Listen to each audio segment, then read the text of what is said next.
Hello students. So in the last class we started with the hydrides of group 16. We were discussing the periodic trends of hydrides of group 16. We discussed about the bond angle, that it decreases as we move down the group.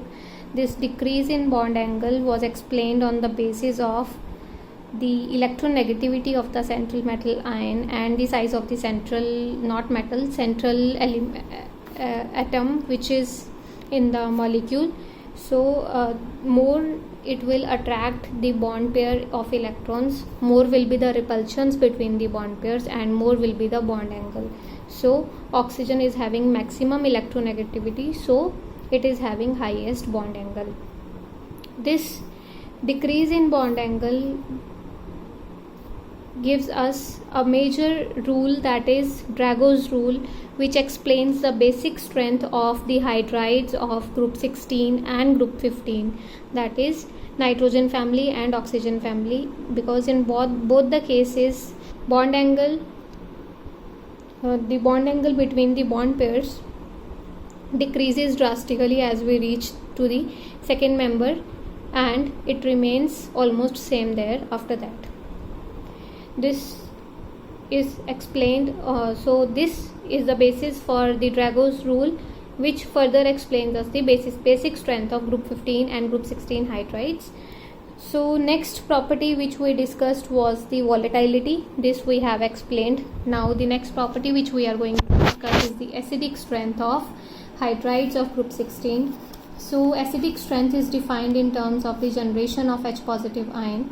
These hydrides of group 16 elements are weakly acidic in nature, and acidic character increases as we move down the group as the size of the group 16 elements increases as we move down the group. So there is decrease in bond strength of hydrogen to M. If we consider M as the group 16 element, hydrogen to M bond length decreases as we move down the group. So it is easy to donate H positive in case as we move down the group, as the size is increasing, bond length is increasing, and it will be easy to break the bond which is longer in comparison to the bond which is shorter, as the longer bonds require lesser energy to break in comparison to the shorter bonds. Next is the thermal stability. As with increase in size, MH bond strength decreases down the group. Therefore, thermal stability also decreases down the group. Thermal stability depends upon the strength of the MH bond. So also as we move down the group, MH bond strength is decreasing. So thermal stability also decreases. Further is the reducing character. Reducing character is also directly related to the thermal stability. If thermal stability is decreasing down the group, reducing character is increasing down the group. It is easy to break the MH bond, and thus reducing character increases as we move down the group. Next we will be discussing the other hydrides of group 16, which are the major hydrides of group 16 are the polyoxides, as oxygen and sulfur both tend to catenate, that is the polyoxides and polysulfides exist. So these are the two important hydrides, that is hydrogen peroxide, which is H2O2, and H2S2,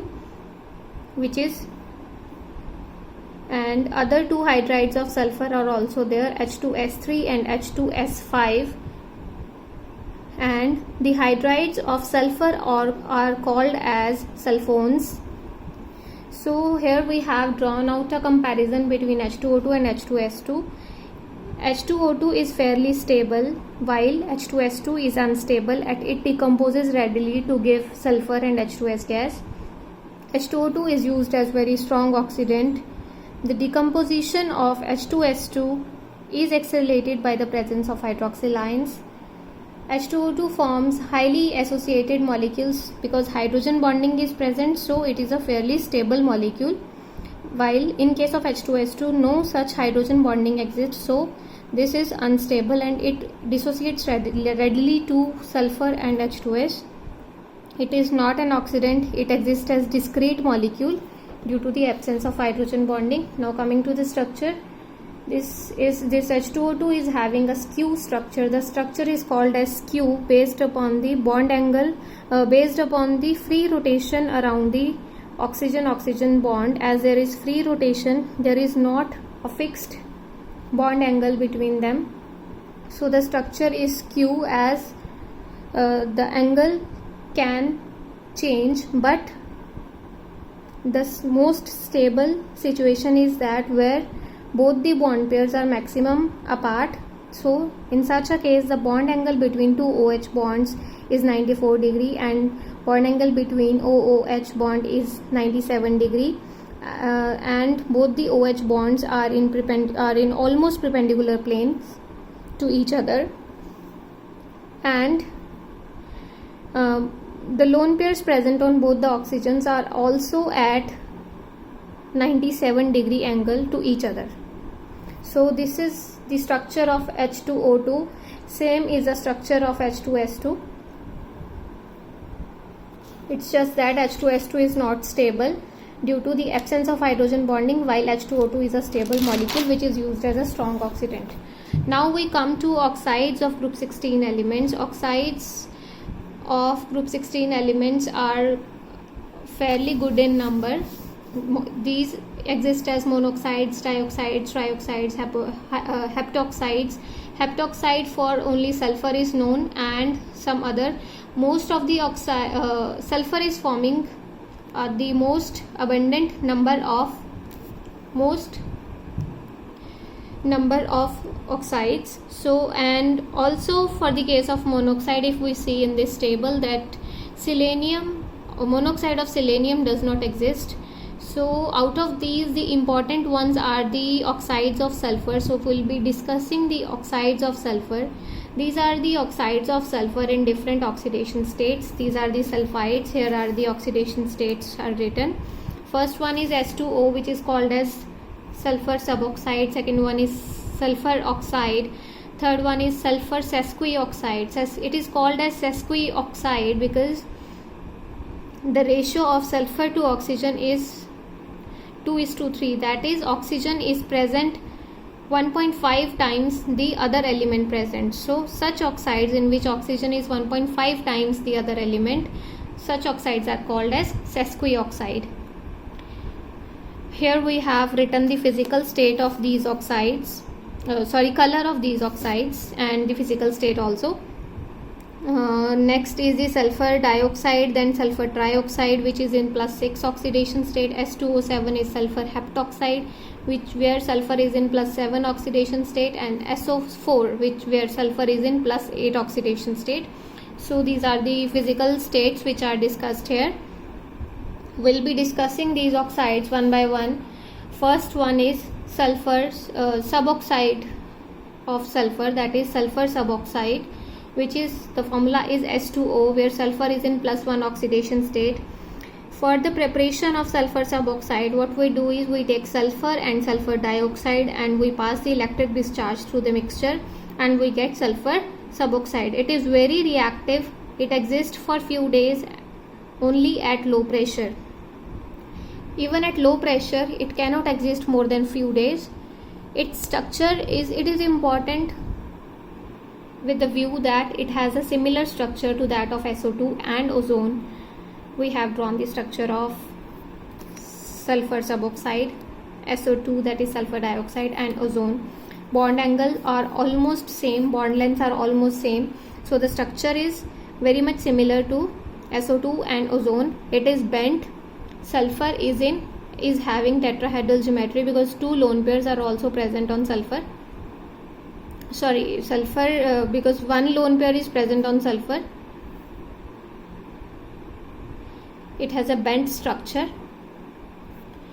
Hybridization, I am assuming that you know how to calculate the hybridization and how to draw the Lewis dot structure, as you have already done these structures in the chemical bonding part in your first semester. So next oxide is sulfur oxide, where sulfur is in +2 oxidation state. The preparation is prepared by the reaction of sulfur and sulfur dioxide. when they are reacted at 150 to 200 degrees Celsius in reduced pressure, we get sulfur monoxide. It is also very reactive and can be stabilized at low pressure, else it gets converted to sulfur dioxide. It is very prone to reaction to react with oxygen, and it at instance get converted to sulfur dioxide. With water it gives us H2S and SO2 gas again, and with metals it gives us sulfides and oxygen is liberated. So next oxide of sulfur is sulfur dioxide, where sulfur is in +4 oxidation state. It is prepared when sulfur or metal sulfides are heated in the presence of excess air. If we heat sulfur or metal sulfides in the presence of excess air, then it will react with oxygen to give us SO2 gas. It is a very important non-aqueous solvent. It is a colorless gas. It can be liquefied easily, and when it is liquefied, it is used as a very important non-aqueous solvent, wherein a large number of important organic and inorganic reactions can be carried out. It is highly soluble in water and gives us sulfurous acid. Sulfurous acid, the anhydride of sulfurous acid is SO2 gas, because the formula of sulfurous acid is H2SO3, and when we remove a water molecule from sulfurous acid, we get SO2. This is a trick how to get anhydride of some of the corresponding oxo acid. Coming to the chemical properties, it decomposes thermally when it is heated to 1200 degrees Celsius. SO2, when we heat it to 1200 degrees Celsius, we get SO3 gas. Also, if we react it with oxygen, we get SO3 gas, and we heat the mixture of SO2 and oxygen, it gets oxidized to SO3 gas. It is non-combustible gas, but it can support combustion, as carbon and magnesium can burn in the presence of SO2, as they can take up oxygen from sulfur dioxide and convert it to sulfur, and themselves get burned, undergo combustion to CO2 and MgO. With oxygen it gets oxidized to SO3, and with halogens, it is an important reaction that it combines with halogens to give sulfuryl halides in the presence of sunlight. So it combines with halogens. It combines with all the halogens in the presence of sunlight to give sulfuryl halide of the corresponding halide. So next is the reaction of sulfur dioxide with water. As I have already told you that it is an anhydride of sulfurous acid. So with water it will give us sulfurous acid, and if we boil sulfurous acid, we'll get back SO2. SO2 will be released from the mixture and we will be left with water. Next are the reaction with alkalis. SO2 react with caustic alkalis. These are the very important reaction where salts are formed, as these oxide are acidic. We get with NaOH, we get bisulfides, that is NaHSO3, and sulfides and bisulfite. Sulfide is Na2SO3 and bisulfite is NaHSO3. And with lime water, it is also very important reaction that when we want to test for the presence of SO2 gas, we react it with lime water. If milkiness appears, which disappear upon prolonged passage of SO2, then it confirms the presence of SO2. So it indicates that when milkiness appears, that milkiness is due to the formation of calcium sulfide, which further reacts with SO2, excess of SO2 in the presence of water, to give calcium bisulfite, which is colorless solution. If we react this sulfur dioxide with H2S, then it acts as an oxidizing agent with H2S and oxidizes the S2 negative present in H2S to S0 of elemental sulfur. It can also act as a reducing agent, as we have already discussed that if anything is present in its intermediate oxidation state, as sulfur is here in its +4 oxidation state, it can oxidize further to +6 also, and it can reduce itself to elemental sulfur also. So the possibility of both acting as oxidizing and reducing agent is there. So it acts as both oxidizing and reducing agent. It acts as a strong reducing agent, as sulfur is having tendency to acquire the +6 oxidation state. So when something is acting as reducing agent, it itself get oxidized. It reacts with many important oxidizing agents, just like Na2O2, Fe2SO4, Fe2SO4 thrice. Here iron is in +3 oxidation state, which gets reduced to iron in +2 oxidation sulfate. Lead oxide to lead sulfate, KMnO4 to MnSO4, potassium dichromate to chromite salts, potassium iodide to iodine, Cl2 to Cl negative. All these species are getting reduced.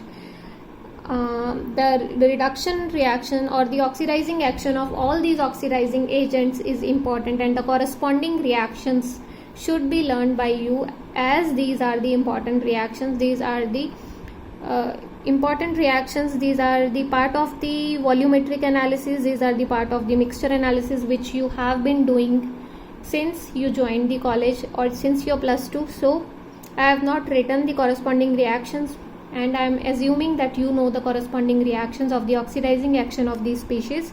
So these species will carry out their oxidizing action on the sulfur dioxide and convert it to the corresponding sulfates. As it can act as a reducing agent, it can, in the presence of water, it can act as a bleaching. It can exhibit its bleaching action due to the production of nascent hydrogen with water, as SO2 reacts with water to give nascent hydrogen. So this nascent hydrogen can act as a bleaching agent, which when reacts with colored matter converts it to colorless matter. It acts as a temporary bleaching agent, which means it exhibits its bleaching action on colored matter and convert it to colorless matter. And when this colorless matter comes in the exposure of oxygen, or we can say comes in contact with atmospheric oxygen, then the colors resume. That means it is a temporary bleaching agent. Now coming to the uses of the sulfur dioxide, which is an important oxide of sulfur.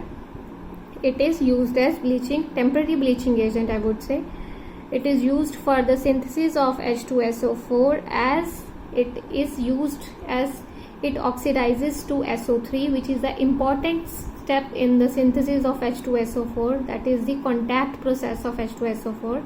So it is a very important use of SO2, that it is used to convert it to SO3, which is the important starting material for the synthesis of H2SO4 via contact process. It is a very good solvent. It acts as an disinfectant. It is used for the synthesis of sulfides and bisulfides. As it reacts with alkalis, it gives us sulfides and bisulfides, which are industrially very useful compounds. These are used in many industries like paper industry due to their bleaching and reducing action. These are used as anti-chlor. By anti-chlor we mean that they can absorb chlorine from any of the reacting species. That is, it is used for removing excess Cl2 from the fabric after bleaching. If we are using chlorine in the bleaching action, and after the bleaching action it can be used, it can absorb extra Cl2 from there and itself get converted to sulfuryl chloride and makes the fabric free of chlorine. Now coming to the structure of SO2, here I have explained how to draw the Lewis dot structure of SO2. I am assuming you already know it. If you do not know it, we'll discuss it, that how to draw the Lewis dot structure of any of the oxides or any of the compounds. We'll do a separate video on this. For now, this is the most acceptable and most stable Lewis dot structure of sulfur dioxide. Next is the hybridization. This is the formula of how to calculate the this is a formula, or we can say short trick to calculate the hybridization. Here what we do is we calculate Z, which is equal to half into number of valence electrons on the central atom of any molecule. Here central atom is sulfur. Number of valence electron on central atom is 6, plus any negative charge on the molecule, there is no negative charge, minus any positive charge on the molecule, there is no positive charge, plus number of monovalent atoms, and there are also no monovalent atoms present. So half will be multiplied by 6 and the Z comes out to be 3. 3 means hybridization is sp3. 3 orbitals are combining to give the hybridization. So whenever the Z is 3, there is sp2 hybridization. For Z of 2, it is sp2 hybridization, and when the number is increasing, number of p's are increasing up to 3, then D comes to join them.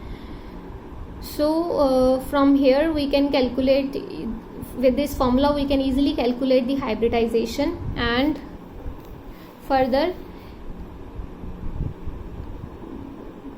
this has been shown that what kind of bonds are present in the structure of SO2. The hybridization involves the sp2 hybridized orbitals, wherein one lone pair and 2 bond pairs are present. 2 pi bonds are there. One pi bond is formed by sulfur, and with one oxygen it is p pi bond, and other pi bond is p pi d pi bond. So this is all about sulfur dioxide. Please review with the basics of chemical bonding for the structures, as the structures of all the oxides which we are doing in P block, both the Lewis dot structure, hybridization, the geometry, the shape of the molecule are very important from the point of view of the exams. You will be asked directly about the hybridization, about the structure, about the bonds present. So you should have very good idea of these things, the theories of chemical bonding, theories of covalent bonding. You should have very good idea. Complete covalent bonding you should revise, which you have already done in your last semester. So that this is it for this video. In the next video we'll finish up with the oxides of group 16 elements. We are left with sulfur trioxide and sulfur heptoxide, and some other oxides of group 16 elements we'll be discussing in the next video. That is it for today. Thank you.